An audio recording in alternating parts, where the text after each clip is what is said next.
नमस्ते भाइयों और बहनों। आज हम सब एक अत्यंत पावन और प्राचीन कथा के सानिध्य में हैं। वह है भगवान श्री राम जी की जन्म कथा, जिसे आज पूरा भारत राम नवमी के पावन पर्व के रूप में मना रहा है।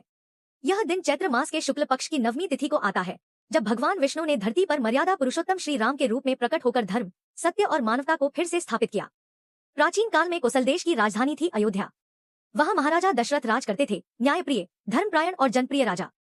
देश प्रजा उनसे प्रेम करती थी, परंतु राजा के हृदय में एक व्यथा थी, उन्हें पुत्र प्राप्ति नहीं हो रही थी।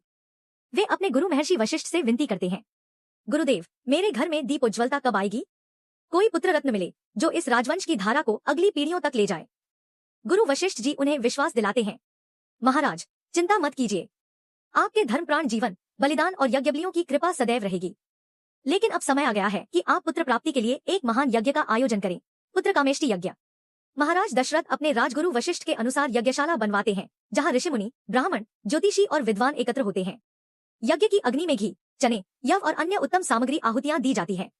यज्ञ के बीच में एक दिव्य विलक्षण रूप में अग्निदेव से एक प्रसाद कलश निकलता है, जिसे ऋषियों ने भगवान विष्णु की कृपा बताया। यह प्रसाद राजा को दिया गया और उन्होंने अपनी तीनों रानियों कौशल्या, कैकेयी और सुमित्रा में बांट दिया। इसी दिव्य प्रसाद के बल से तीनों रानियां गर्भवती हो जाती हैं। समय बीतता जाता है और एक अत्यंत पुण्यमय दिन आता है, चैत्र शुक्ल पक्ष की नवमी, जब आकाश में नक्षत्रों की विशेष योग स्थिति होती है। इसी पावन तिथि में माता कौशल्या की गोद में भगवान विष्णु के सप्तम अवतार श्री राम का जन्म होता है।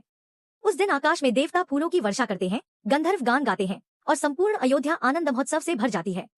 यही दिन आज हम सब राम नवमी के रूप में मनाते हैं। श्री राम के जन्म के बाद कुछ समय बाद माता कैकेयी से भरत का जन्म होता है और माता सुमित्रा के गर्भ से 2 पुत्र होते हैं, लक्ष्मण और शत्रुघ्न। इन चारों पुत्रों का जन्म भी यज्ञ प्रसाद की कृपा से हुआ, इसलिए ये सभी अंशावतार माने जाते हैं, भगवान विष्णु, शेषनाग, चक्र और शंख के प्रतीक। सभी भाई एक दूसरे के प्रति अटूट प्रेम और भाईचारे से जुड़े रहते हैं, जो बाद में धर्म जीवन के लिए, मानवता के लिए एक आदर्श बन जाते हैं। बालपन में श्री राम बहुत ही विनम्र, धर्मप्रिय और शांत स्वभाव के थे। वे अपने गुरु वशिष्ठ से वेद, धर्म, नीति और शस्त्र विद्या सीखते हैं।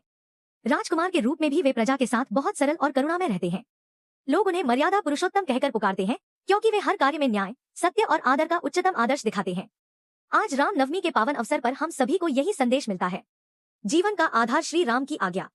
धर्म से विचलन मत होने देना, राजा बनकर भी प्रजा के हित में जीना। झूठ और अन्याय से दूर रहना, सत्य, प्रेम और न्याय का मार्ग अपनाना।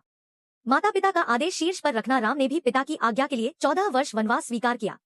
इसी बालकरूप श्री राम की कृपा से जन्म लेने के उद्देश्य से आज भक्त मंदिरों में आते हैं, रामायण पाठ करते हैं, राम भजन गाते हैं और धार्मिक व्रत अनुष्ठान करते हैं।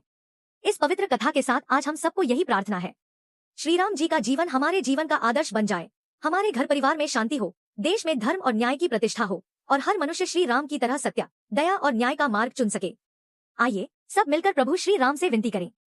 श्री राम, आपकी जन्म कथा हमारे हृदय में नित्य रहे और आपकी कृपा हम सब पर सदैव बनी रहे। जय श्री राम।